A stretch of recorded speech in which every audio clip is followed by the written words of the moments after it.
What I like to do today is ask you a series of questions which will be tracing your journey as a leader, as a person, and your business through the times from the very beginning when you started with your elders in the business to the time which is today. Your journey, your career has seen major ups and major downs.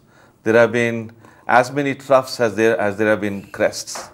For most mortals, that would be devastating. But somehow you come across every time stronger and better. So help me understand the concept of resilience in you. I would put this into two phases. The first phase, when I faced, as my friend Geeta Piramal puts it, valley of death. So one is pre-1980s and second is post-1980s. Prior to 1980s, when I faced situation right before I started my career in 1967, 68, when my forefathers started and when I was called back from the 3-year engineering degree course, all business was stopped and nobody will give us credit, nothing. But that time as a young man of 17 years, I had something to prove to myself that no, despite all these things, probably we can do it. Just based on the learnings in the childhood age, listening to my grandfather while serving him or the guests at home, that honesty is the best policy. If you remain honest, you can go through any ups and downs, you will still survive and things like that. So that helped me at that time, and I went into the market. Despite that we had debt on the family, I still went ahead without any hesitation to the supplier of raw materials that give me raw material, I will not run away. This firm is more than 50 years old. Okay, we are currently in losses, and it may have taken 6, 8 months, 9 months, but then I made a mark in Hisar grain market that whenever they will supply me raw material for pulses processing, they will not come to me asking for money. Because I acquired a reputation that whenever this boy would have money with him, he will come to your shop and give the money. So that credibility I was able to build. Second, I faced a situation just before 1980 when people felt as if I had a big contract for export of rice to Russia. Though many established exporters tried to court me and tell me that give us the contract and you take your profit and then be happy. You sit home, relax. We will do everything and we will give you part of profit. But I said, no, I'd like to do it myself. And obviously they didn't like it, so they tried to create all kind of hurdles, and including the fact that they spread in the market that he has now failed. He will not be able to survive because ships were not going and all kind of things were happening and creditors were sitting and but I went up to a senior most officer of the bank because on their promise of the bank, I had even issued the checks one day, and then they said, no, you issue the checks, tomorrow the sanction will come from the head office for your credit and your checks will be honored. But when the checks were in the bank, the creditors were sitting in the bank to make sure that my checks were cleared. So, but I went up to the senior most officer and I banged his table and I said, look, I have dispatched goods worth 200 million rupees and I'm only asking from you 20 million. if you can't give me this, then what is the point? So, and that old man, I don't know whether he took pity on me, or I was 28, 29 that time, or he saw her married, and he immediately instructed, no, honor his checks. And post-80s, I would say that I started practicing Vipassana, which teaches you that basically you have to remain equanimous in all situations. So that helped me. And particularly, I learned that the downturn teaches you much more than the success. So the SL Group today is a massive conglomerate that does business in a wide variety of industries: news and media, entertainment, sports, packaging, infrastructure, education, lotteries, and so much more. I mean, I'm going to run out of breath just describing the breadth of industries that you're in. Could you just briefly describe to the listener, I mean, what was the nature of the business in the 70s? See, the businesses started in 1926 by my great-grandfather. And they were basically trading in agriculture commodities, right from pure staple wheat, gram, barley, to cotton, to pulses, to edible oils and things like that. Then they would do traditional banking together with it. They will finance the farmers on one hand, who will bring their produces to their shops. So that was their business, and when my generation, I started taking over, we continued that business. You said you took over, you joined the business when you were 17? That's right. Okay. Yeah. And when you first started, what was your role when you said you kind of took over? I mean, we had 3 processing units. Two were dal mills, as we call it. One was oil extraction plant. So when I was called from the school, businesses were closed. So I took permission from my grandfather to start one of the pulses processing units. Because of lack of working capital, we gave an idea to the Food Corporation of India, because those were the days in India was on more of socialistic way of doing business. USSR had a lot of influence, a lot of things were being done by public sector. Food Corporation was dealing in all kind of food grains and pulses. And on the other hand, army was buying a lot of things from the trade. So we said to them, why don't Food Corporation supply to the army directly, and we will upgrade the material in our plant and do just charge labor charges to them.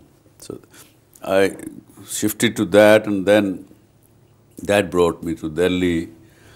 Then Food Corporation India saw in 1975 bumper crop of grains, shortage of storage capacity. So that, because I was dealing with Food Corporation, Dr. Pingle was one very senior scientist. And so he called us in and said, you create capacity out of plastic and polythene sheets. So we did that. Here you are, 17 years old. Family asks you to come back to the business. What ambition did you have when you went to your grandfather to say, here's what I want to do? If you can go back to that day, what was the burning desire? What was the ambition you had at that point? See, I had grown up with my grandfather. I'd seen him like a solid, strong man. My great-grandfather's siblings, they were more than hundreds of people that time, living all over, of course, within a radius of 100 kilometers.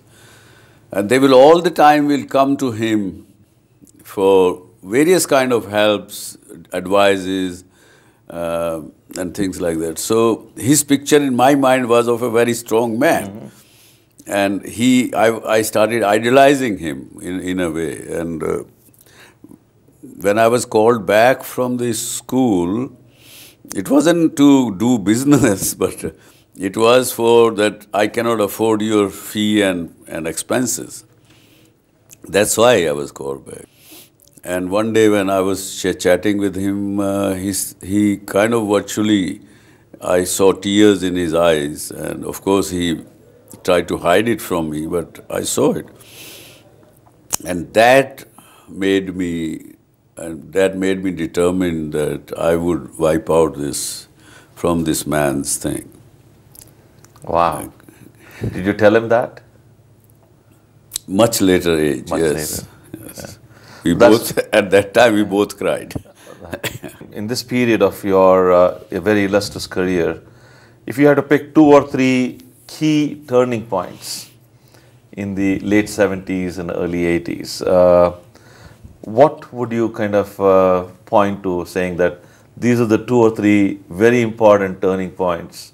Major turning point, first one was the polythene and plastic covers making for Food Corporation and storage. That was certainly, I would call it a major turning point, though it may not have given me as much profits. But that gave me tremendous sense of pride and confidence.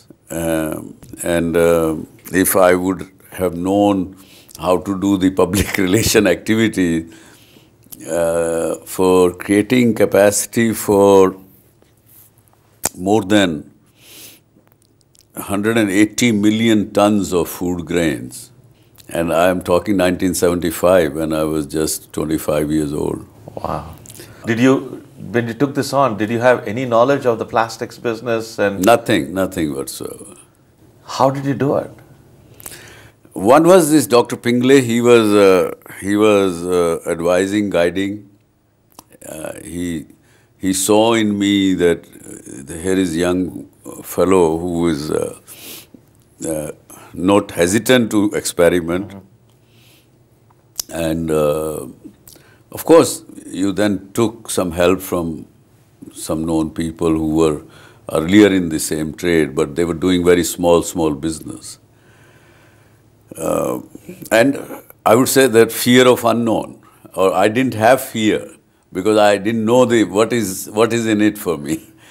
So that's an important thing. You didn't have the fear of the unknown. Could you tell us a little bit on the origins of SL Packaging, which among other things now is the largest plastic tube making company in the world? Help us understand where it got started and the journey of that business. See, when we were in plastics, polythene, when we did this storage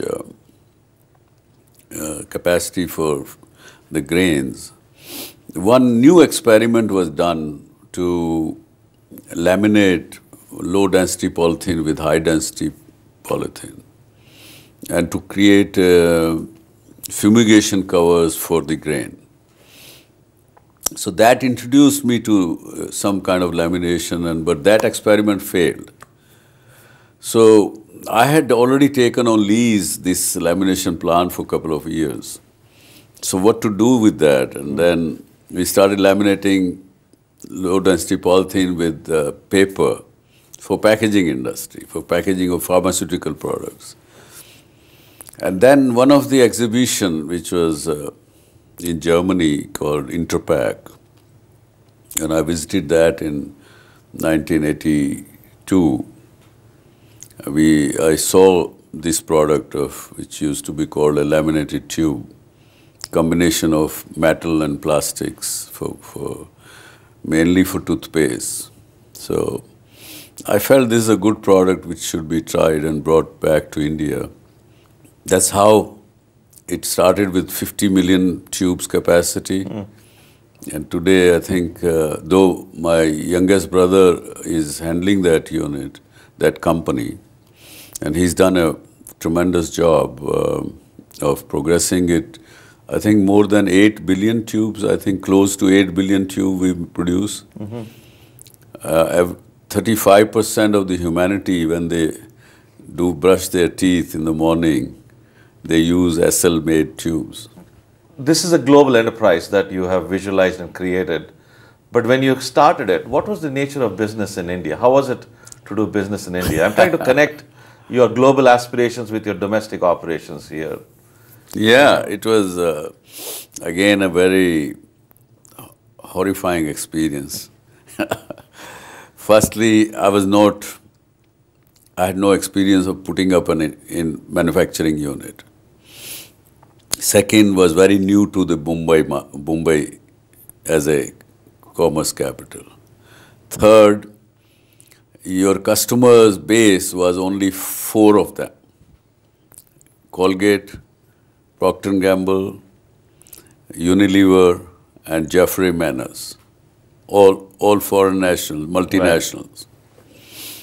Now, and you are a 30 years old guy who says, I have brought in this technology from 3 countries, America, Japan, and Switzerland, and I want to do this. And they all knew that this product is superior than the normal metal lead tube. But they had their own vested interests, clubbed with that time's system in India was still, industries were licensed. I mean, Colgate was licensed to produce X tons of toothpaste every year. So they said, hey, why do I need to change my equipment, which will make more investment? From 20 supplier, why should I go to single supplier? And for 3 years, none of them bought a tube. One of these 4 contracted 100% capacity, but didn't buy a single. So in 3 years, that company, my company, SL Packaging, was qualified to be a sick unit. But then some of the profits of rice exports, we kept putting into the company to avoid it to become a sick unit.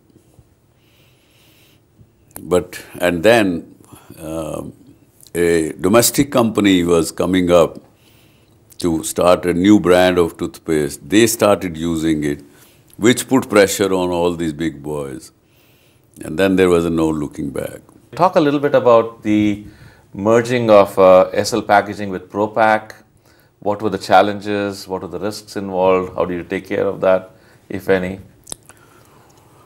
No, Propak owner was a friend and still is a friend. He had his operations in the countries where we were not present. So it was a good combination, good fit.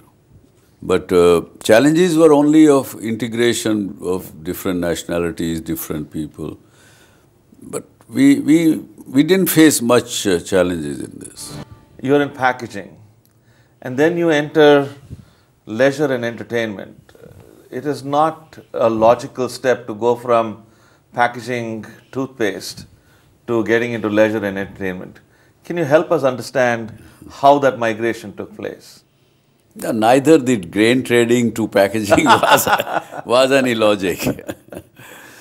And this is a known fact that we haven't spent much money on the consultants to ask them what next I should do. You know. So once as I told you that SL Packaging or SL Propak, when it was profitable and when it was running well,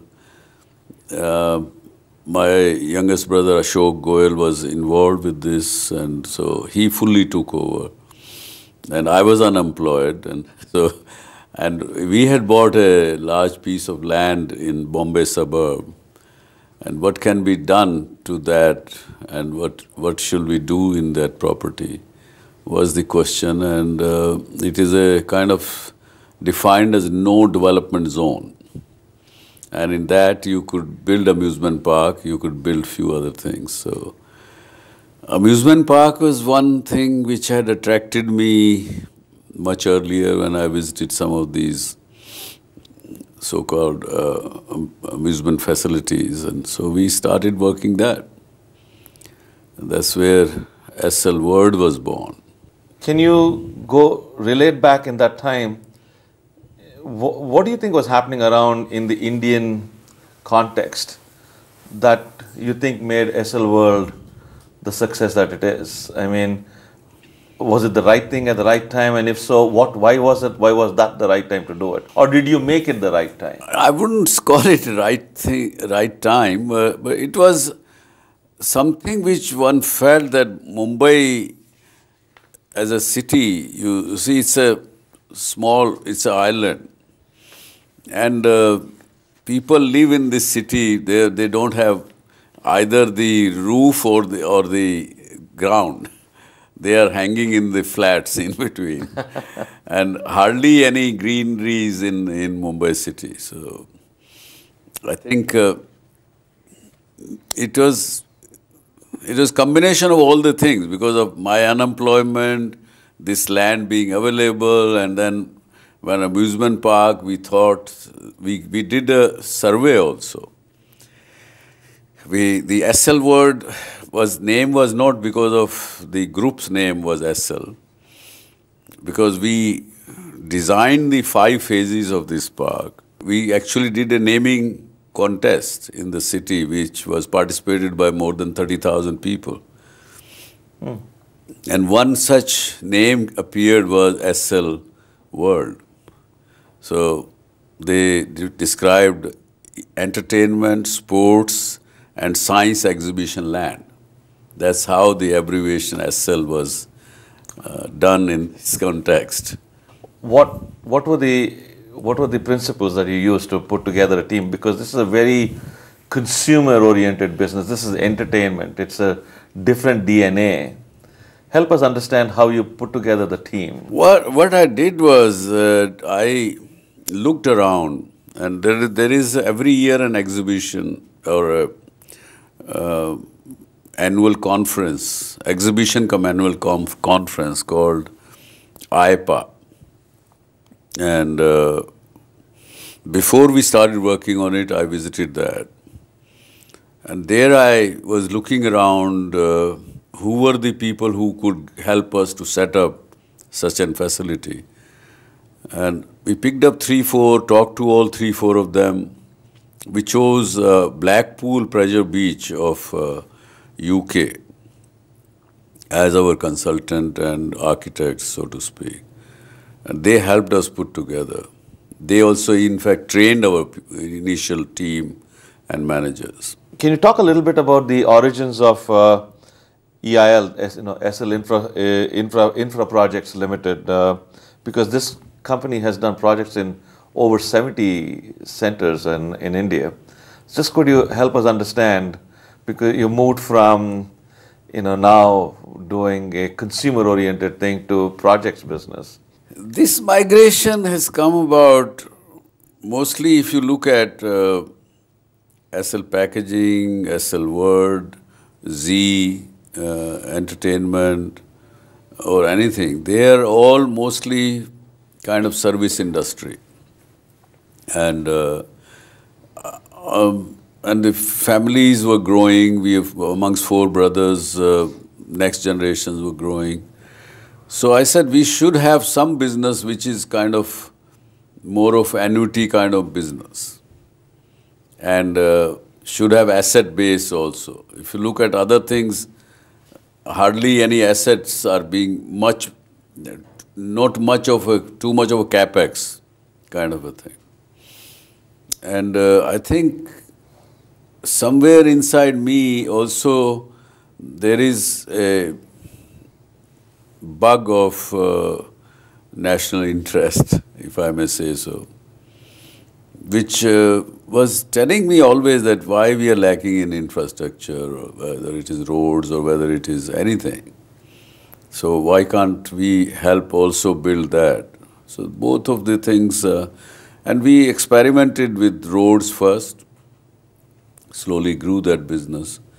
Now we are certainly in many verticals over there. And again, as you've seen, my history of these 40-odd years is to bring first-time things in India. We ventured into 9 new things. Out of that, 4 succeeded, 5 didn't. 1992, you founded ZTV. Now, there have been books written and long stories about in the exchange that you had with Star and what happened and how it came about. What was the circumstances that led you to start ZTV? This SL World amusement park, which, as I said earlier, that we had done surveys and plan was made according to that, investment was made according to that. The first year of completion was calendar 1990, January 90 to December 90. And at December 90, the total guest visitors were only 1 million, 1.1 million. Whereas the market estimate was 3+ million. So we said, why people are not coming? So things came out was lack of infrastructure because roads and other things connectivity was poor. 2, these bureaucrats imposed entertainment tax, which was 150%. Third one was that people wanted entertainment, but they wanted it closer to their homes. So all the three things gave birth to Z. So in that frame of reference, in that state of the industry, you launch ZTV. Going back to those times, what was the brand that you were trying to create then? See, as I mentioned during the SL World time, that these people put 150% entertainment tax. There was no logic. I mean, middle class children were coming, families were coming, and you are imposing 150% on that amusement. So I wanted to expose these people. So that's how, and I had that in back of my mind. I wanted to entertain also to people. So I had in mind that ZTV would be having news also, it will have entertainment also, it will have movies also. And that's what we created actually. But there has been a lot of competition. There's proliferation of channels. What makes Z so successful in a market that is so fragmented with so many players trying to do so many things? One is that we have tried to continue to build the brand in various kind of aspects of the life. So it touches people in every, we want to catch them whatever time we can catch them. So we have a network of almost 40 stations in India at the moment and in 8 different languages. So that makes it a household thing. Of course, when competition comes, everybody has their own strategy, but we are keeping ZTV, the main brand, as a family viewing network, which is very clean. So that makes it uniquely placed, and though we have for youth different brand like Ant TV and other things. So we are almost commanding about 19% of the eyeballs of India. And beyond that, it is financially so successful because internationally, the South Asian diaspora watches it. Plus, for last 5 years, we are going in one by one foreign languages from our own programming.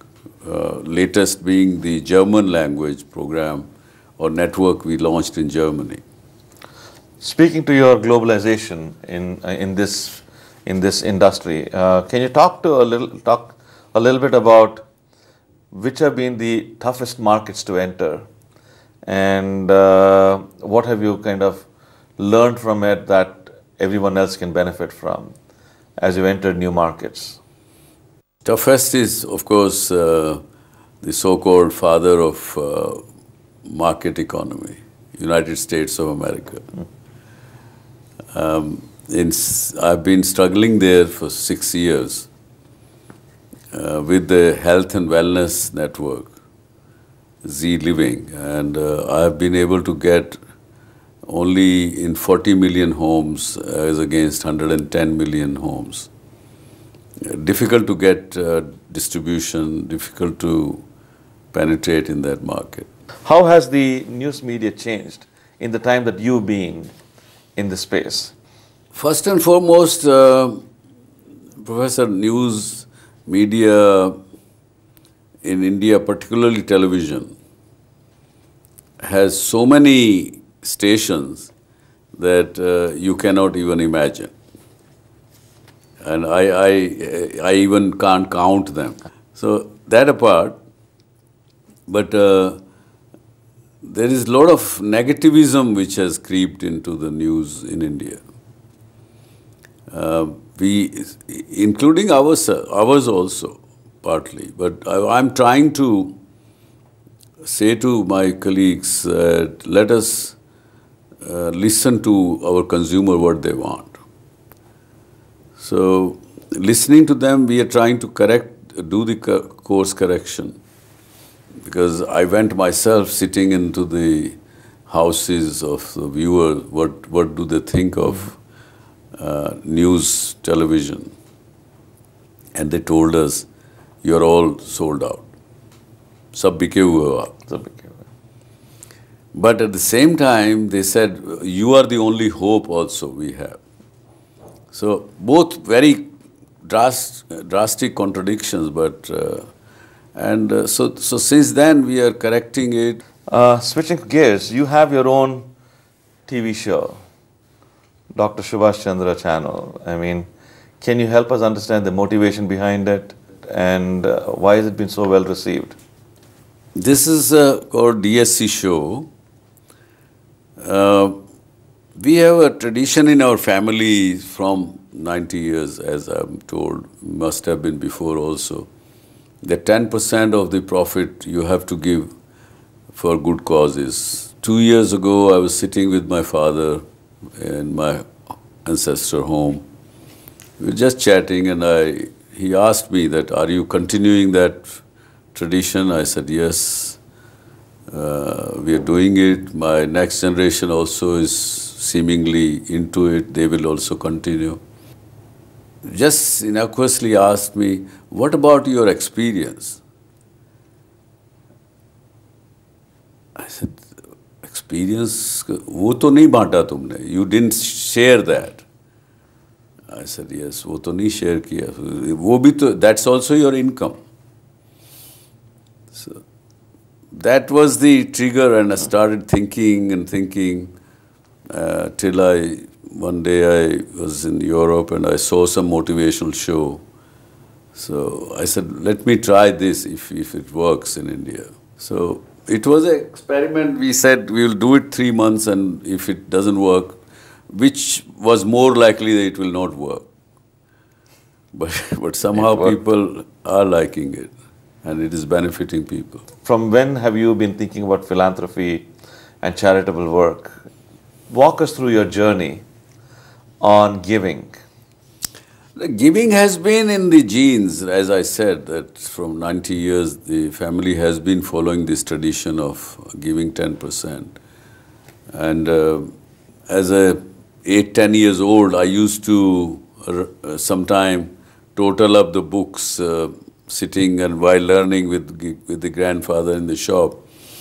And they had a ledger account of philanthropy.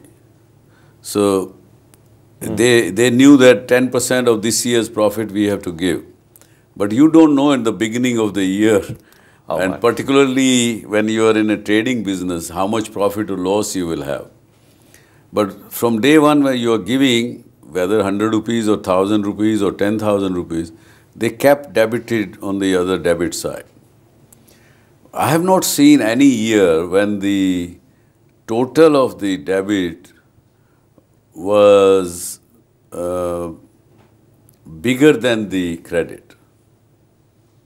So profits were more than 10% of what you have given throughout the year. So that taught me one thing, that more you give, more profits you will have. So it's a profitable thing to give. You've had such a long, illustrious career. You've learned so much along the way. If there were 2 or 3 things that you'd like every viewer of this video to walk away with as leadership lessons? Well, I think this is what I was saying when somebody in the University of East London thought that they would want to give me honorable doctorate for management, which I had not studied. These things were, number one is have faith in yourself and your ability to succeed. Number 2 is that you should live in the present. I would say is that eat, drink and sleep with the problem what you have. Thank you very much for your time. It's been thoroughly enjoyable listening to you. Thank you, Professor. You're a great person. Thank you. Enjoyed it. Thank you. अगर आप भी doctor Subhash Chandra show में भाग लेना चाहते हैं या कोई सवाल पूछना चाहते हैं तो हमें ईमेल करें। हमारा ईमेल आईडी है dsc@zmedia.slgroup.com या आप अपने सवाल हमें SMS भी कर सकते हैं। बस टाइप कीजिए DSC स्पेस अपना सवाल और भेज दीजिए 57575 पर।